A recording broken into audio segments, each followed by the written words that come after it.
Bom, boa tarde, alunos. Não é muito comum no nono ano nós estarmos falando de vegetais, né? Mas agora com esse trabalho por módulo, a gente volta alguns conteúdos, aprofunda mais para dar uma base melhor para o ensino médio. Então, no capítulo 6 do módulo de vocês vão ver que a gente vai tratar agora sobre vegetais, sobre a classificação dos vegetais. O ramo das ciências, né, da biologia, que estuda os vegetais é chamado de botânica. Por isso que traz essa abertura aí na página 238. Bom, o que fica importante, né? O que é importante eu gravar sobre os vegetais? É importante eu saber que o Brasil é um país com maior biodiversidade em vegetais, né? E os vegetais, eles fazem parte do reino Plantae, né? A gente escreve Plantae, mas se fala Plantae. É um reino em que agrupam as plantas, porque elas têm de diferente, que é a produção do próprio alimento por meio da fotossíntese. Esse é o principal diferencial delas. E aí elas são todas agrupadas nesse reino. Mas estudar plantas não é muito comum, porque nós temos uma diversidade muito grande, né? Em questão de mundo, temos uma variedade enorme. Então, o que é importante eu guardar para saber classificar as plantas? É o que está lá na página 241. Lá na 241, vocês vão perceber que ele traz lá a classificação. Já eu mostro as fotos aí. Então, ele é dividido em 4 grupos principais. Tem um cladograma aí, que esse esqueminha aí que parece uns colchetes. Esse daí é um chamado de cladograma, que ele vai agrupando e vai ficar fácil para o entendimento. Bom, agora aí tá dando para ver as imagens. Primeiro grupo de planta, o mais simples, né? As plantas mais primitivas são as briófitas.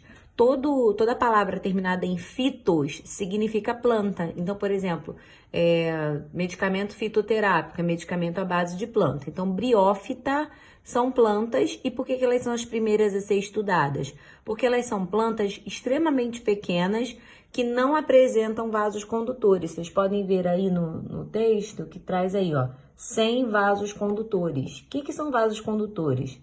É os tubinhos que passam por dentro do caule. Então, elas não possuem. Por elas não possuírem vasos condutores, elas não vão ter armazenamento de água. Então, elas vão ficar sempre na parte baixa, né, das florestas, sempre protegidas do sol e sempre dependentes da água, já que elas não conseguem armazenar. Ela vai formar, na verdade, o tapete da floresta.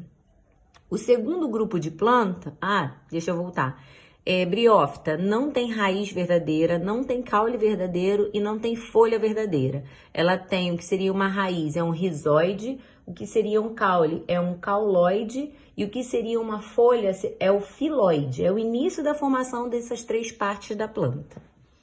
O segundo grupo de plantas são as pteridófitas. Pteridófitas, elas já são um pouquinho mais evoluídas do que a briófita e elas agora vão apresentar raiz, caules e folhas. Só que elas não apresentam sementes e nem frutos.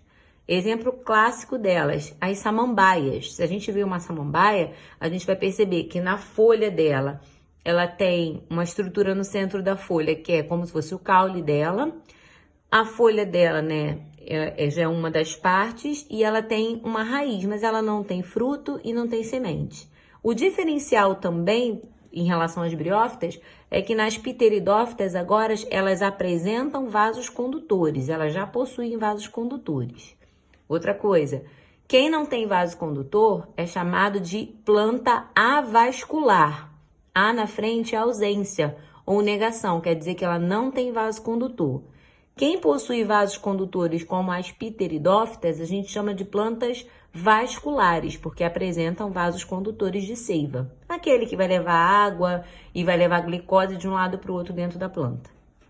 O terceiro grupo de plantas mais evoluídas ainda são as gimnospermas. O que significa isso, esse nome estranho e complicado? O prefixo gimno significa nu. E esperma significa semente, então são plantas com sementes nuas.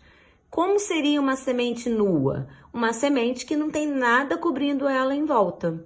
Então, por exemplo, o pinhão, né? a pinha, aquela pinha também que a gente coloca para enfeitar a árvore de Natal, aquela pinha seca, na verdade ela é um conjunto de sementes ao redor de um eixo que não tem fruto. Então as gimnospermas têm sementes, mas não têm flores e não têm frutos, como mostra aí no cladograma. Sem flores e sem frutos. As sementes são nuas.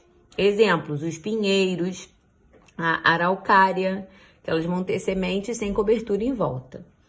E o último grupo de planta, que é o mais evoluído de todos, que é o que alcança todo o planeta, né? Está presente em todos os lugares do planeta, são as angiospermas. As angiospermas são plantas que apresentam sementes e apresentam frutos. Por quê? Angio significa urna e esperma semente. Então tem a semente guardada dentro de uma urna. E que urna seria essa? Seriam os frutos. Então toda planta que tem uma semente guardada dentro de um fruto é uma angiosperma. Por exemplo, o abacate, a manga e tantas outras que nós conhecemos. Algumas com uma semente, outras com muitas sementes, todas classificadas como angiospermas.